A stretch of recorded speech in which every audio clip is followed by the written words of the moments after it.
বন্ধুরা, আজকের ভিডিওয়ে আমরা আলোচনা করব ইপিএফওর 2025 সালের 5টি বড় আপডেটের ব্যাপারে। তাই ভিডিওটা মন দিয়ে ভালো করে দেখতে থাকুন। 2025 সালের জানুয়ারি থেকে ইপিএফও তাদের পরিষেবায় এনেছে 5টি বড় পরিবর্তন, যা প্রত্যেক কর্মজীবী মানুষের জন্য ভীষণই গুরুত্বপূর্ণ।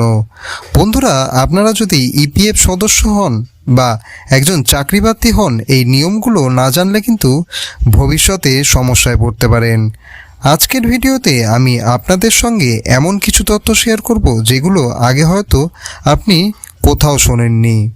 আগে প্রোফাইল আপডেট করতে গেলে বিভিন্ন নথিপত্র, অফিসে যাতায়াত এইসবের ঝামেলা ছিল, কিন্তু এখন যদি আপনার ইউএএন নাম্বার আধারের সাথে লিঙ্ক করা থাকে, তাহলে আপনি নাম, জন্ম তারিখ, লিঙ্গ, জাতীয়তা, বাবা মায়ের নাম, বৈবাহিক অবস্থা, এমনকি চাকরির শুরুর তারিখ পর্যন্ত অনলাইনে আপডেট করতে পারবেন, তাও কোনো রকম কোনো ডকুমেন্টস ছাড়াই। তবে একটা কথা মাথায় রাখবেন, যদি আপনার ইউএএন নাম্বার 2017 সালের অক্টোবরের আগে তৈরি হয়ে থাকে, তাহলে কিছু ক্ষেত্রে নিয়োগকারীর অনুমোদন লাগলেও লাগতে পারে। চাকরি বদল মানেই পিএফ ট্রান্সফারের বিভিন্ন রকম ঝামেলা, এই ধারণা এই মুহূর্তে আর নেই, তা এখন অতীত।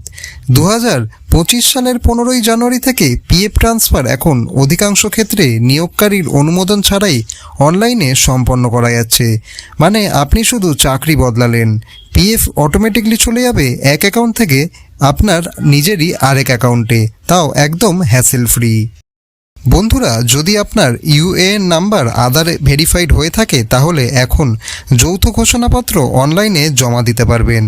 আগে যেখানে ফিজিক্যাল ফর্ম অফিসে জমা এইসব দিনের পর দিন অফলাইনে করতে হতো, এখন সেটা হয়ে গেছে ডিজিটাল।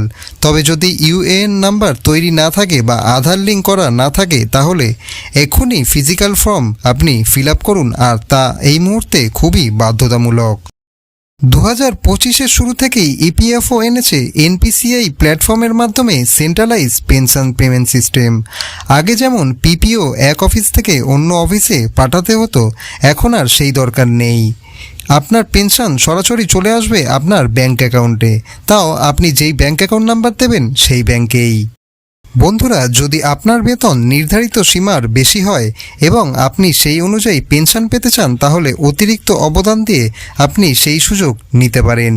ইপিএফও এখন পুরো প্রক্রিয়াটি খুব ক্লিয়ার করে দিয়েছে, যাতে মানুষের মনে আর কোনো ধোঁয়াশা না থাকে। বন্ধুরা, ইপিএফওর এই 5টি পরিবর্তনই এখন আগের থেকে অনেক বেশি ডিজিটাল, সহজ ও বান্ধবকারী ব্যবহারকারী হয়ে গেছে। আপনার সুবিধার জন্যই এই রকম সব রকম আমরা আপডেট নিয়ে আসি প্রতিদিন আমাদের এই চ্যানেলে। কিন্তু প্রশ্ন হলো একটাই, আপনি কি এই নিয়মগুলো আগে জানতেন? আর কোন নিয়মটা আপনার সবচেয়ে উপকারে আসবে বলে আপনি মনে করছেন? কমেন্ট করে জানাতে ভুলবেন না।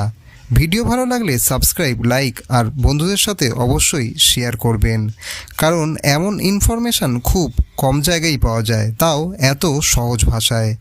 দেখা হচ্ছে পরের ভিডিওতে।